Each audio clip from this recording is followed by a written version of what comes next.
Nous allons travailler avec 4 chromosomes. 1, 2, 3, 4. Voici les chromosomes homologues, 2 à 2, ici et ici. Nous allons travailler aussi avec 3 gènes. Gène numéro 1, le gène numéro 2, le gène numéro 3. Le gène numéro 1 se trouve sur les 2 premiers chromosomes homologues. Le gène numéro 3 se trouve sur le deuxième couple de chromosomes homologues. Pour le gène numéro 1, il y a 2 possibilités d'information génétique, grand A ou petit a. Pour le gène numéro 2, il y a 2 possibilités, grand B et petit b. Pour le gène numéro 3, il y a aussi 2 possibilités, grand T et petit t. Pour le gène numéro 1, nous décidons de placer l'information grand A sur le premier chromosome. Sur le deuxième chromatide, vous aurez donc la même information génétique, c'est-à-dire l'information grand A. Pour le deuxième chromosome, la deuxième information génétique correspond donc à l'information petit a, les 2 chromatides portant la même information génétique. Pour le deuxième gène, plaçons l'information grand B sur le premier chromosome, petit b sur le deuxième chromosome. Donc nous avons les 2 informations sur le premier chromosome grand B, deuxième chromosome petit b. Occupons-nous du troisième gène, c'est-à-dire de l'information grand T ou petit t. Plaçons grand T sur le deuxième chromosome par exemple, et petit t sur le premier chromosome. Vous aurez la même information génétique sur le deuxième chromatide. Maintenant, l'information petit t sur le premier chromosome et grand T sur le deuxième chromosome. Plaçons ces chromosomes à l'intérieur d'une cellule diploïde. La cellule est donc à 4 chromosomes et formera des gamètes à 2 chromosomes, puisque le gamète est haploïde. Voici la première possibilité de formation de gamètes avec une première méiose. Les 2 chromosomes homologues se séparent.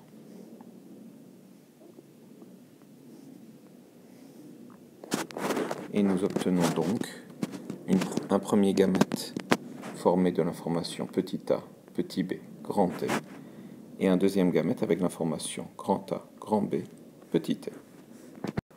À partir de la même cellule, voyons s'il est possible de former d'autres gamètes avec des caractères différents. Prenons les 2 premiers chromosomes homologues, les deuxièmes chromosomes homologues, et nous pouvons voir que le caractère des 2 gamètes obtenus est maintenant différent. Nous avons le caractère grand A, grand B avec le caractère grand T, et ici la deuxième gamète petit a, petit b avec le caractère petit t. Vous avez donc pour 4 chromosomes au départ 4 possibilités de gamètes différents. Regardons donc les différents gamètes obtenus. Premier gamète avec les caractères que vous pouvez voir ici. Deuxième gamète. Troisième gamète. Quatrième gamète.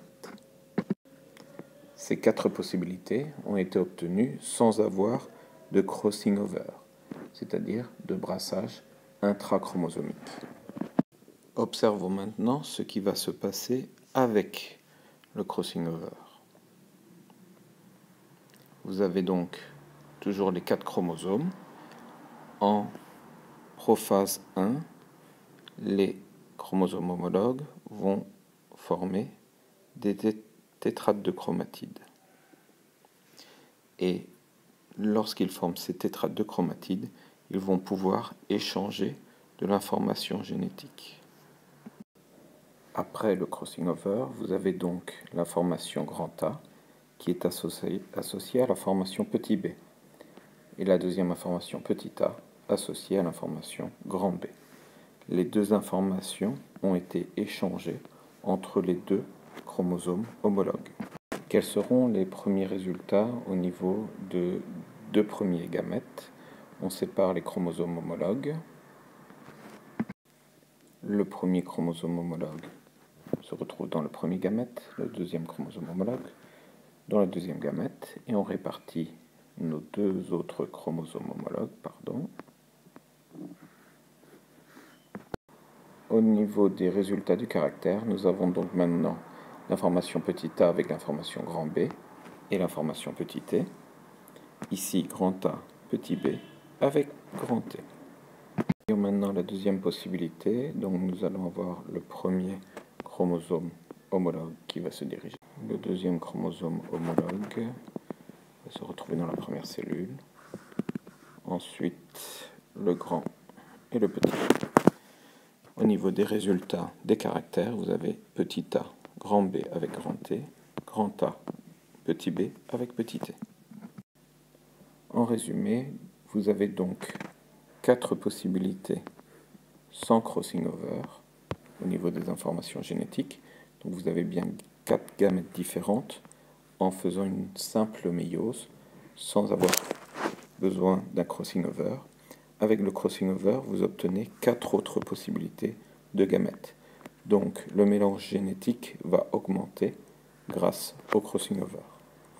Voilà pour l'explication du mélange génétique, de l'information génétique pendant la méiose.